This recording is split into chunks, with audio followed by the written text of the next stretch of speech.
Assalamualaikum warahmatullahi wabarakatuh.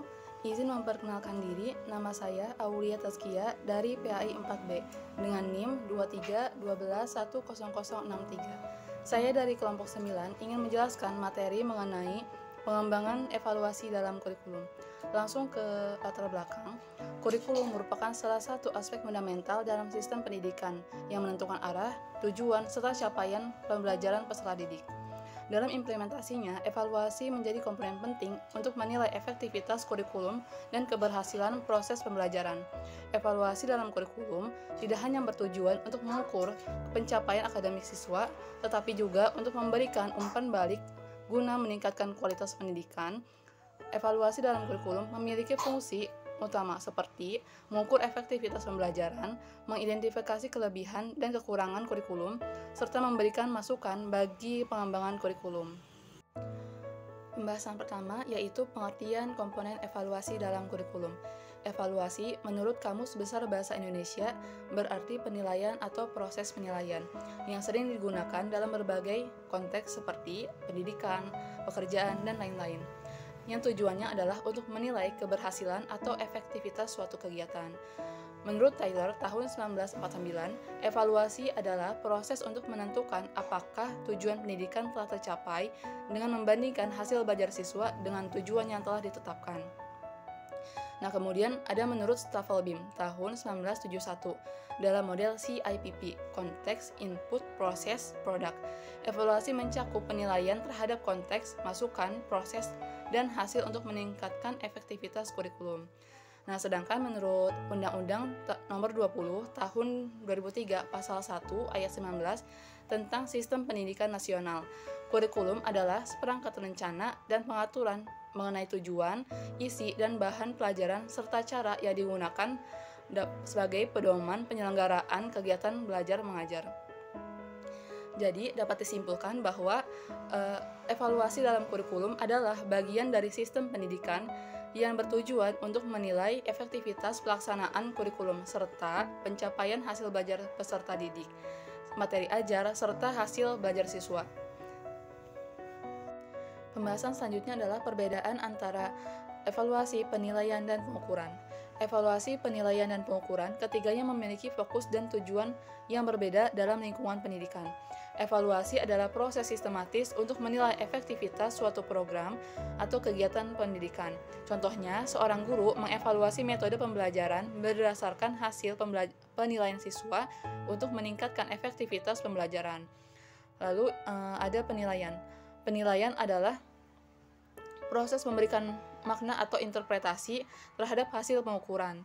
Nah, contohnya itu, seorang siswa mendapatkan skor 85 karena dinilai memiliki pemahaman yang cukup baik pada mata pelajaran matematika. Sedangkan pengukuran adalah proses mengumpulkan data secara kuantitatif menggunakan alat ukur tertentu. Contohnya, seorang siswa mendapatkan skor 85 pada tes matematika. Jadi, evaluasi menilai secara keseluruhan, penilaian memberikan makna pada data, dan pengukuran menghasilkan data.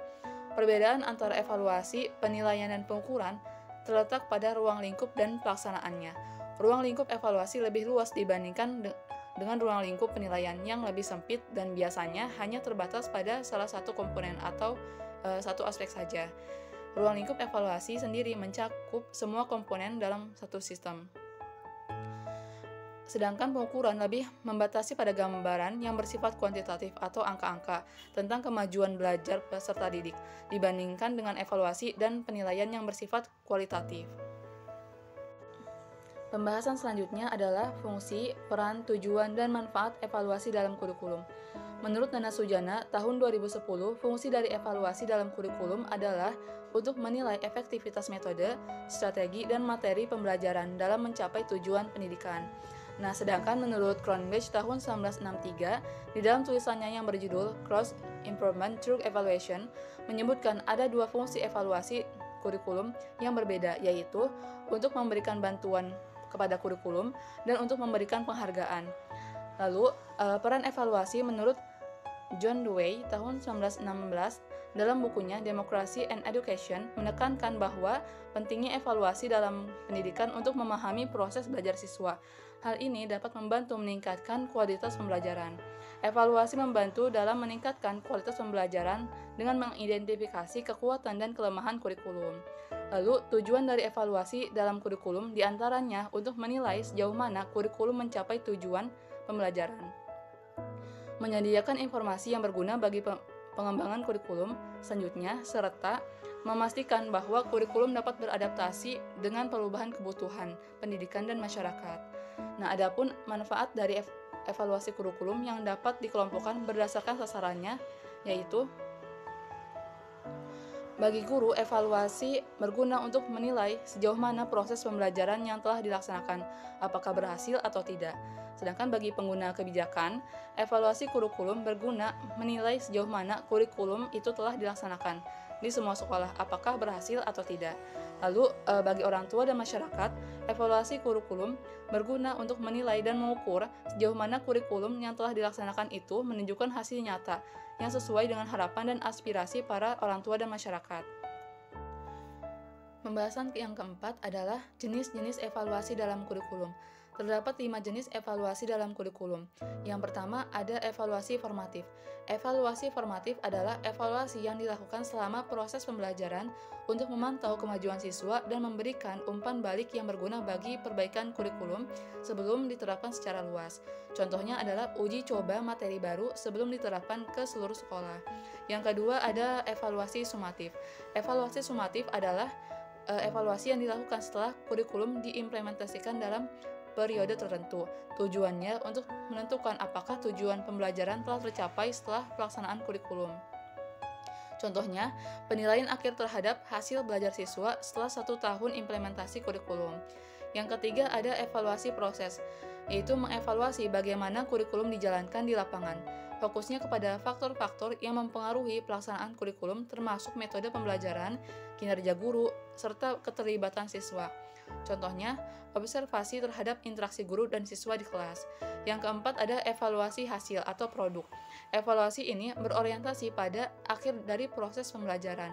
Biasanya berkaitan dengan pencapaian pengetahuan dan keterampilan siswa. Jadi, mengukur hasil akhir dari implementasi kurikulum, seperti peningkatan prestasi siswa atau dampak jangka panjang. Contohnya adalah perbandingan hasil belajar siswa sebelum dan sesudah penerapan kurikulum baru. Yang terakhir ada evaluasi rencana, yaitu evaluasi yang dilakukan untuk menilai rencana pengembangan kurikulum termasuk tujuan dan proses pembelajaran yang direncanakan. Tujuannya adalah untuk mengidentifikasi kekuatan dan kelemahan kurikulum dan mengembangkan strategi perbaikan rencana kurikulum. Pembahasan yang kelima yaitu teknik dan instrumen penilaian. Yang pertama, teknik penilaian. Menurut Bloom's Taxonomy, mengkategorikan capaian pembelajaran menjadi 3 dominan, yaitu pengetahuan yang terkait dengan penguasaan pengetahuan, dimensi sikap yang terkait dengan penguasaan sikap dan perilaku, serta dimensi keterampilan yang terkait dengan penguasaan keterampilan. Terdapat 3 teknik penilaian dalam pengetahuan. Yang pertama, yaitu ada tes tertulis, tes lisan, dan penugasan. Tes tertulis merupakan tes di mana soal dan jawaban yang diberikan kepada peserta didik dalam bentuk tulisan. Dalam menjawab soal, peserta didik tidak selalu merespon dalam bentuk tulisan, tetapi juga dalam bentuk yang lain seperti memberi tanda, mewarnai, menggambar, dan lain sebagainya. Contohnya tes pilihan ganda dan tes esai. Kemudian ada tes lisan. Tes lisan adalah tes yang pelaksanaannya dilakukan secara langsung antara pendidik dan peserta didik. Tes lisan merupakan tes yang diberikan pendidik secara lisan dan peserta didik merespon pertanyaan tersebut pada saat proses pembelajaran berlangsung. Contohnya wawancara, presentasi, dan tanya jawab. Yang ketiga ada penugasan.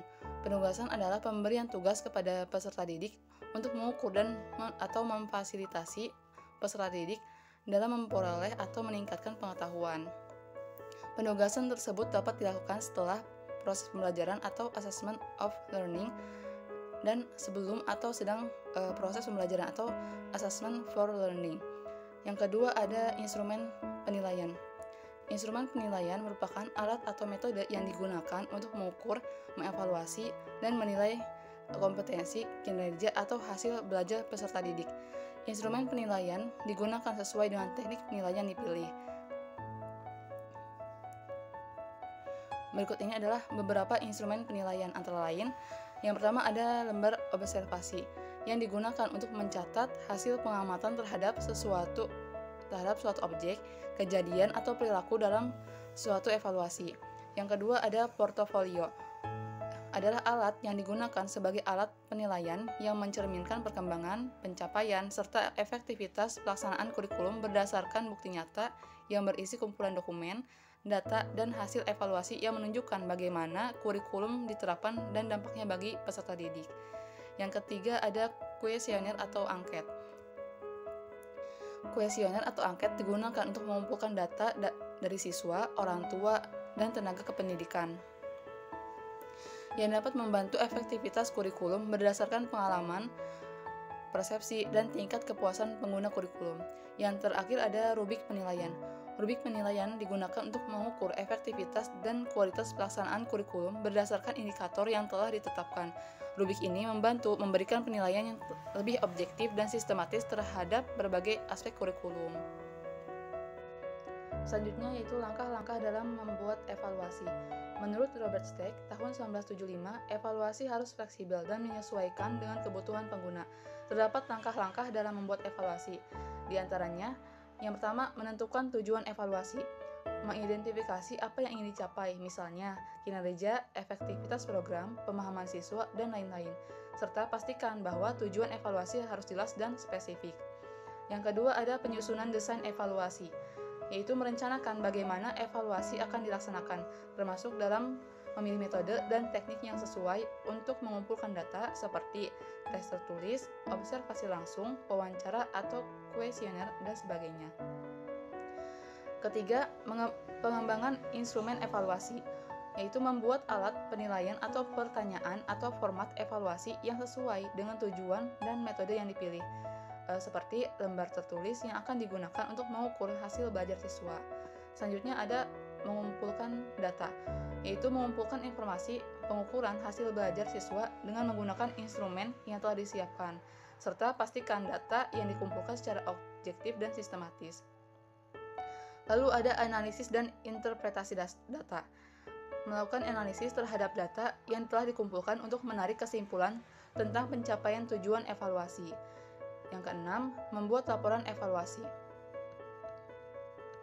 yaitu menyusun laporan hasil evaluasi yang mencakup temuan dan rekomendasi untuk perbaikan kurikulum atau proses pembelajaran. Laporan hasil evaluasi ini disajikan secara jelas dan sistematis. Lalu yang terakhir ada tindak lanjut evaluasi, melakukan tindakan perbaikan atau pengayaan bagi siswa berdasarkan hasil evaluasi serta revisi jika itu diperlukan. Pembahasan yang terakhir adalah komponen-komponen evaluasi. Terdapat beberapa komponen dalam evaluasi, antara lain yang pertama ada evaluasi program pembelajaran yang meliputi tujuan pembelajaran, isi program pembelajaran, dan strategi pembelajaran. Yang kedua ada evaluasi proses pembelajaran yang meliputi kesesuaian proses antara pelaksanaan pembelajaran dengan rencana yang telah ditetapkan, menilai kesiapan guru dan siswa, serta mengamati keaktifan siswa. Yang ketiga ada evaluasi hasil pembelajaran yang meliputi tingkat penguasaan dan pencapaian siswa. Yang keempat ada evaluasi masukan atau input yang meliputi menilai faktor-faktor yang mempengaruhi kualitas peserta didik dan mengevaluasi kelengkapan fasilitas pendidikan. Nah, komponen-komponen evaluasi tersebut sejalan dengan komponen evaluasi menurut Anas Sujono tahun 2003. Ruang lingkup evaluasi pendidikan mencakup 3 komponen utama, yaitu evaluasi program pembelajaran. Evaluasi ini mencakup 3 hal, yaitu evaluasi terhadap tujuan pembelajaran, evaluasi terhadap isi program pembelajaran, dan evaluasi terhadap strategi pembelajaran. Yang kedua ada evaluasi proses pembelajaran. Evaluasi ini meliputi evaluasi kesesuaian antara proses belajar mengajar yang telah ditentukan, evaluasi terhadap kesiapan guru dalam melaksanakan program pembelajaran, evaluasi terhadap kesiapan peserta didik, dan evaluasi keaktifan peserta didik. Yang terakhir ada evaluasi hasil pembelajaran yang meliputi evaluasi tingkat penguasaan peserta didik dan evaluasi tingkat pencapaian peserta didik. Akhirnya, kita sampai pada simpulan. Evaluasi kurikulum merupakan proses sistematis untuk menilai efektivitas dan efisiensi suatu kurikulum dalam mencapai tujuan pendidikan. Evaluasi ini mencakup berbagai aspek seperti tujuan pembelajaran, materi ajar, metode pengajaran, serta hasil belajar peserta didik. Evaluasi, penilaian, dan pengukuran ketiganya memiliki fokus dan tujuan yang berbeda dalam pendidikan. Penilaian adalah proses memberi makna atau interpretasi terhadap hasil pengukuran, dan pengukuran adalah proses mengumpulkan data secara kuantitatif menggunakan alat ukur tertentu. Fungsi dari evaluasi dalam kurikulum adalah untuk menilai efektivitas metode, strategi, dan materi pembelajaran dalam mencapai tujuan pendidikan. Evaluasi juga berperan membantu meningkatkan kualitas pembelajaran. Tujuan dari evaluasi adalah untuk menilai sejauh mana kurikulum mencapai tujuan pembelajaran, menyediakan informasi yang berguna bagi pengembangan kurikulum selanjutnya, serta memastikan bahwa kurikulum dapat beradaptasi dengan perubahan kebutuhan pendidikan dan masyarakat. Manfaat dari evaluasi juga antara lain memperbaiki substansi atau isi kurikulum, memperbaiki implementasi kurikulum, serta memperbaiki pengaruh kurikulum. Melalui evaluasi, kelebihan dan kekurangan dalam kurikulum dapat diidentifikasi, sehingga perbaikan dan pengembangan kurikulum dapat dilakukan secara berkelanjutan. Oleh karena itu, evaluasi dalam kurikulum harus dilakukan secara berkala, objektif, dan berbasis data agar dapat memberikan manfaat yang maksimal bagi dunia pendidikan. Sekian yang dapat saya sampaikan, kurang lebihnya mohon maaf. Wabillahi taufiq wal hidayah. Wassalamualaikum warahmatullahi wabarakatuh.